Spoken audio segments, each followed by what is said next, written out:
ಗಿಮ್ ಶುರು ಮಾಡಬೇಕು ಅಂತಂದಾಗ ನಮ್ಮ ಮನೆ ಹತ್ರ ಯಾವುದೂ ಜಿಮ್ ಇರಲಿಲ್ಲ. ಅಂದರೆ ನಾವು ಬನಶಂಕರಿಗೆ ಶಿಫ್ಟ್ ಆಗಿಬಿಟ್ಟಿದ್ವಿ ಕತ್ರಗುಪ್ಪೆಗೆ. ಆವಾಗ ನನ್ನ ಹತ್ರ ಡಂಬಲ್ಸ್ ಏನೋ ಇರಲಿಲ್ಲ. ಯಾವ್ದು ಕೊಟ್ಟಿರ್ಬೋದು ನಮ್ಮಪ್ಪ ಡಂಬಲ್ಸ್ ಇಟ್ಟು ಯೂಸ್ಕೊಂಡು ಮಾಡು ಅಂತ. ಯಾವುದು? ಅವ್ರ ಫಿಲ್ಮ್ ಫೇರ್ ಅವಾರ್ಡು. ಭಾರ ಇದೆಯಲ್ಲ, ಅವರು ಇಲ್ಲ ಮಾಡು ಅಂತ. ನನಗೆ ಯಾಕೆ ಹಿಂಗೆ ಕೊಡ್ತಾ ಇದ್ದಾರೆ ಅಂತ. So he's like he was so ಅಂದರೆ he was not into this awards ಎಲ್ಲ.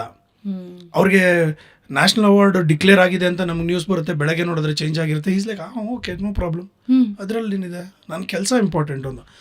ಆ್ಯಂಡ್ ಅಷ್ಟು ಸ್ಟೇಟ್ ಅವಾರ್ಡ್ಗಳು, ಫಿಲ್ಮ್ ಫೇರ್ ಅವಾರ್ಡ್ಗಳು, ಹಲವಾರು ಅಂತಾರೆ ಪರ್ಸ್ನಲ್ ಪ್ರೈವೇಟ್ ಅವಾರ್ಡ್ಸು ಅದೆಲ್ಲ.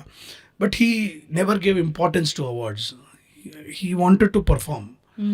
ಆ್ಯಂಡ್ ಅವರು ಪ್ರತಿಯೊಂದು ಸಿನಿಮಾದಲ್ಲೂ ಪ್ರಾಕ್ಟೀಸ್ ಮಾಡೋರು. ಫಾರ್ ಎಕ್ಸಾಂಪಲ್ ಪಂಚಾಕ್ಷರಿ ಗವಾಯಿ ಮಾಡಬೇಕಾದ್ರೆ ಅಲ್ಲಿಯ ಮಕ್ಕಳನ್ನು ಕೂರಿಸ್ಕೊಂಡು ಮಾತಾಡ್ತಾಯಿದ್ರು. ಅಂದರೆ ಆ ಶಾಲೆಯ ಮಕ್ಕಳು, ಅಜ್ಜಾರ ಮಕ್ಕಳು ಅವ್ರನ್ನ ಕೂರಿಸ್ಕೊಂಡು ಮಾತಾಡೋರಂತ. ಏನಪ್ಪ, ಏನು ಮಾಡ್ತಿದ್ಯಾ, ಯಾವಾಗ ನೀನು ಇದು ಮಾಡೋದು ಅಂತ ಅವ್ರ ಬಾಡಿ ಲ್ಯಾಂಗ್ವೇಜ್ ನೋಡಿ ಕಲ್ತ್ಕೊಂಡು ಅವ್ರ ಕಣ್ಣು ಮಾಡೋದು, ಅದೆಲ್ಲ he use to practise. So that kind of a person Lokesh was.